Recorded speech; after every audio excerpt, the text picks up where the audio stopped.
আলোচনা করতে চাই বাংলাদেশ এবং ভারতের যে চলমান টেনশন, ক্রিকেট কেন্দ্রিক রাজনৈতিক টেনশন, বিশ্বকাপ কেন্দ্রিক টেনশন। এই টেনশনটা এমন একটা পর্যায়ে চলে গেছে যেখান থেকে এই মুহূর্তে বের হওয়ার কোনো পথ নেই। বাংলাদেশ আইসিসি কে জানিয়ে দিয়েছে ওয়ার্ল্ড কাপে তারা খেলবে, কিন্তু সেই খেলা ভারতের মাটিতে খেলবে না। মুস্তাফিজকে বাদ দেওয়ার পর যে ঘটনা ঘটেছে, গত প্রায় 2 সপ্তাহ ধরে সেই টেনশন বেড়েছে। বাংলাদেশ তার অনর অবস্থান থেকে সরে আসেনি। ডিগনিটির প্রশ্নে, আত্মমর্যাদার প্রশ্নে, সম্মানের প্রশ্নে একজন ক্রিকেটারকে যেভাবে অপমান করা হয়েছে, সেটা পুরো জাতিকে অপমানিত করার একটা প্রয়াস চালানো হয়েছে। সেই জায়গায় বাংলাদেশ সরকার, বাংলাদেশ ক্রিকেট বোর্ড কোনো ধরনের ছাড় দেবে না। এবং এর মাঝখানে যখন আজকে আইসিসির প্রতিনিধি দল বাংলাদেশে এসেছে বাংলাদেশ সরকার এবং বিসিবির সাথে আলোচনা করতে, তাদের বোঝাতে, বাংলাদেশ সরকার এবং বাংলাদেশ ক্রিকেট বোর্ড তারা যেন রাজি হয়, তারা যেন কনভিন্স হয় to play there upcoming world cup matches in the soil of India, সেই সময় একই সময়ে অভাবনীয় এক ঘটনা ঘটেছে। আয়ুষ মাত্রে ইন্ডিয়ান আন্ডার-19 টিমের ক্যাপ্টেন এবং বাংলাদেশের ভাইস ক্যাপ্টেন, যেহেতু ক্যাপ্টেন আনওয়েল ফিল করছিলেন, ভাইস ক্যাপ্টেন টসে ছিলেন এবং সেই টসে তিনি যখন যান, আপনারা সবাই জানেন বুলাওয়েতে আন্ডার-19 ওয়ার্ল্ড কাপ চলছে, সেখানটায় আয়ুষ মাত্রে ইন্ডিয়ান আন্ডার-19 টিমের ক্যাপ্টেন বাংলাদেশের ক্যাপ্টেনের সাথে হ্যান্ডশেক করেন নাই। এর আগে এই ঘটনা আমরা দেখেছিলাম যে ভারত এবং পাকিস্তানের মধ্যে এই ঘটনা ঘটেছিল, চরম টেনশন ক্রিয়েট হয়েছিল। ভারত পাকিস্তান এশিয়া কাপে যখন হ্যান্ডশেক করলো না, এর জবাবে পাকিস্তান ক্রিকেট বোর্ডের প্রেসিডেন্ট মহসিন নাকভি, চেয়ারম্যান মহসিন নাকভি, তিনি সেই ট্রফিটা নিয়েই চলে যান। ভারত পাকিস্তানের মধ্যে যুদ্ধ হয়েছে, ভারত পাকিস্তানের কাছে যুদ্ধ বিমান হারিয়েছে, অনেক ধরনের বড় ধরনের সীমান্ত সংঘাত ঘটেছে এবং এটার প্রেক্ষিতে ভারত পাকিস্তানের ক্রিকেটারদের সাথে হ্যান্ডশেক করে নাই। সেটাকে যদি আমি একটা কারণ হিসেবে ধরেও নেই, বাংলাদেশের ক্রিকেটারদের সাথে ভারতীয় ক্যাপ্টেন, বাংলাদেশের ক্যাপ্টেনের সাথে ভারতীয় ক্যাপ্টেন মাত্রের হাত না মেলানোর কারণটা কি? বাংলাদেশ কি সন্ত্রাসী রাষ্ট্র? বাংলাদেশ কি ভারতে আক্রমণ চালিয়েছে? বাংলাদেশ কি অতর্কিত আক্রমণে ভারতীয়দের ক্ষতি করেছে? বাংলাদেশ কি এমন কোন স্টেপ নিয়েছে যেখানটায় ভারতীয় ক্রিকেটাররা অপমানিত বোধ করেছেন, যেটা ভারতীয় ক্রিকেট বোর্ড মুস্তাফিজের ক্ষেত্রে নিয়েছে? কোনোটাই হয় নাই। অথচ স্পোর্টসকে যদি স্পিরিটের কথা বলা হয়, বিশ্বকাপকে যদি ক্রিকেটের সর্বোচ্চ মঞ্চ বলা হয়, সেই বিশ্বকাপের মঞ্চে এই উদ্যোগটা দেখেছেন ইন্ডিয়ান আন্ডার-19 টিমের ক্যাপ্টেন বাংলাদেশের ক্যাপ্টেনের সাথে হ্যান্ডশেক করেন নাই। পাকিস্তানের সাথে ইন্ডিয়ার যে সম্পর্ক, তারা ঠিক এটাকে টুইট করছে বাংলাদেশের সাথে ভারতের সম্পর্কের রসায়নটা যেন সেরকমই, বাংলাদেশের সাথে ভারতের সম্পর্কের বিকিরণটা যেন সেরকমই, যেটা চরম বিষাক্ত। সেই বাষ্প, সেই বিষাক্ত বিকিরণ ছড়িয়ে দেওয়ার ক্ষেত্রে ইন্ডিয়ান ক্রিকেট বোর্ড, সরকার, তাদের দল, ম্যানেজমেন্ট আজকে কফিনে শেষ পেরেক ঠুকে দিয়েছে। সবকিছুই যখন আপনি ইজিয়ার হওয়ার চেষ্টা করবেন, চিন্তা করবেন মাইল্ড মডারেট থ্রেট রয়েছে ইন্ডিয়া, তারপরেও বাংলাদেশ ধরেন রিকনসিডার করার চেষ্টা করতে পারে যে ঠিক আছে 3 ম্যাচ শ্রীলঙ্কা, একটা গিয়ে আমি ইন্ডিয়া খেলার চেষ্টা করতে পারি। সেই চিন্তাটা যখন আপনি করবেন, আপনার সামনে সবার আগে এক্সাম্পল আসবে যে এই বিশ্বকাপে বাংলাদেশ যাবে, তার আগে আইসিসির ইভেন্ট আরেকটা বিশ্বকাপ চলছে, সেই বিশ্বকাপে ইন্ডিয়ানদের এই ঔদ্ধত্য, সেই বিশ্বকাপে ইন্ডিয়ান ক্যাপ্টেনের এই ঔদ্ধত্য, অপরিপক্ক আচরণ, যেখানটায় বাংলাদেশের ক্যাপ্টেনের সাথে হাত মেলালে তার জাত চলে যাবে। আপনি এটাকে সাপোর্ট করেন? কোনোভাবেই না। এবং এই ঘটনা ঘটানোর পর বাংলাদেশের মিনিমাম যে চান্স ইন্ডিয়ার মাটি থেকে বিশ্বকাপ খেলা, সেটাও বাকি রইল না।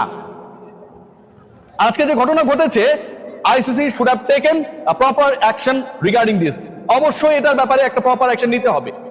আইসিসির ইভেন্টে যদি এই ঘটনা ঘটে, এশিয়ান ক্রিকেট কাউন্সিলের অনেক বড় সংস্থা আইসিসি, এবং আইসিসি যদি এটার প্রতিবাদ না করে, সেই আইসিসি বাংলাদেশকে সিকিউর ওয়েতে বিশ্বকাপে মঞ্চে, বিশ্বকাপের মাঠে ম্যানেজ করতে পারবে? সম্ভব? এটা কোনোভাবেই সম্ভব না।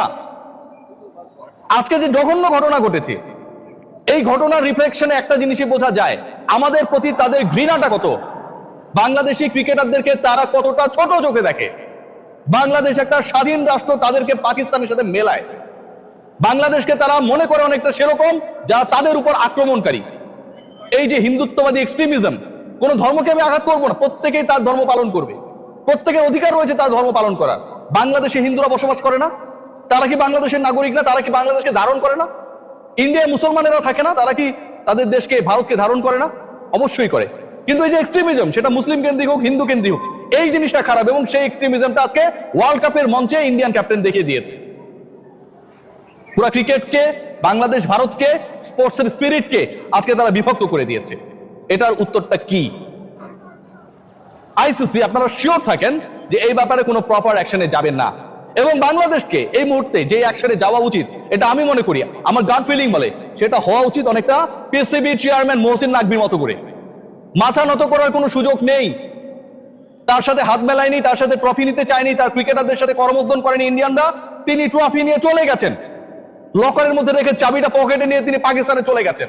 বলেছিলেন ট্রফি নিতে হলে তার কাছ থেকে নিতে হবে। ভারতীয় ক্রিকেট বোর্ড আইসিসির মিটিং এ গিয়ে মহসিন নাকভির কাছ থেকে ট্রফি নিয়েছিল। বাংলাদেশকেও সেরকম একটা এক্সাম্পল সেট করতে হবে। স্পোর্টসে যে এক্সাম্পলটা ইন্ডিয়া আইপিএল দিয়ে শুরু করেছে, সেই ঘটনাটা শেষ পর্যন্ত একটা বিশ্বকাপ পর্যন্ত তারা টেনে নিল। আন্ডার 19 ওয়ার্ল্ড কাপ, যে ওয়ার্ল্ড কাপের one of the champions Bangladesh একটা সময় ছিল 2019 সালে, সেই চ্যাম্পিয়ন দলের সাথে আজকে যে উদ্যোক্ত শো করা হয়েছে, এটা আয়ুষ মাত্র একার ডিসিশন না, তার একার গাটস না, তার একার সিদ্ধান্ত না। এই সিদ্ধান্ত বা এই ডিসিশন উপর থেকে এসেছে। উপর থেকে যারা এই সিদ্ধান্তগুলো দেয় যে বাংলাদেশের সাথে হাত মেলানো যাবে না, সেই তারা বাংলাদেশি ক্রিকেটারদেরকে তাদের দেশে, বাংলাদেশি সমর্থকদের তাদের দেশে, বাংলাদেশি গণমাধ্যম কর্মীদের তাদের দেশে নিরাপত্তা ইনশিওর করতে পারবে। আমরা কি ইউটোপিয়ান জগতে বসবাস করি? আমরা কি এটা বুঝি না? ডেফিনেটলি বুঝি। সো আজকে যে মিটিংটা হচ্ছে, আমার কাছে মনে হয় বাংলাদেশ ক্রিকেট বোর্ডের জন্য is going to be a very easier decision to take. কি কারণে? কারণ যখন মিটিং হচ্ছে, যখন মিটিং বসেছে, ঠিক একই টাইমে আরেকটা আইসিসি ইভেন্টে, আরেকটা বিশ্বকাপে, যে বিশ্বকাপে খেলতে যাওয়া না যাওয়া নেই বাংলাদেশের সাথে মিটিং, বাংলাদেশি ক্যাপ্টেনের সাথে ইন্ডিয়ান ক্যাপ্টেন হাত মেলায় না। বাংলাদেশে সেই জায়গাটা ক্রিয়েট হয়েছে। আজকের এই মিটিং এ আইসিসি প্রতিনিধিদের সামনে যে রিপোর্টগুলো এসেছে, যে ঘটনা ঘটেছে, সেটাকে উপস্থাপন করার এবং সেই উপস্থাপনার পক্ষে যুক্তি তুলে ধরার বাংলাদেশ ক্রিকেট ডেলিগেশনের একটা দারুণ সুযোগ এসেছে। আই হোপ যে তারা সেটা করবে এবং এই ধরনের ঘৃণ্য ঘটনার প্রতিবাদ আমরা জানাই। বাংলাদেশ কোনো জঙ্গি রাষ্ট্র না। একটা রাষ্ট্র তার নিজের পায়ে দাঁড়ানোর যখন চেষ্টা করে, স্বাবলম্বী হবার চেষ্টা করে, সেই পথে আপনি এসে আপনার এক্সট্রিমিজম ছড়িয়ে দেওয়ার চেষ্টা করবেন, আপনি আপনার ক্রিকেটার মুসলমান দেখে আপনি হাত মেলাবেন না, আপনার ক্রিকেটার মুসলমান দেখে আপনার দেশের হিন্দুত্ববাদী সংগঠনগুলো আইপিএল থেকে তাকে বহিষ্কার করতে বলবে এবং সেটার রিফ্লেকশন আপনি বিশ্বকাপ পর্যন্ত, আন্ডার 19 ওয়ার্ল্ড কাপ পর্যন্ত টেনে নেবেন, তারপরও বাংলাদেশ কি আপনার দেশে ওয়ার্ল্ড কাপ খেলবে, এই অকল্পনীয় অবাস্তব চিন্তা আমার কাছে মনে হয় আইসিসি বা বিসিসিআই কারোই করা উচিত না।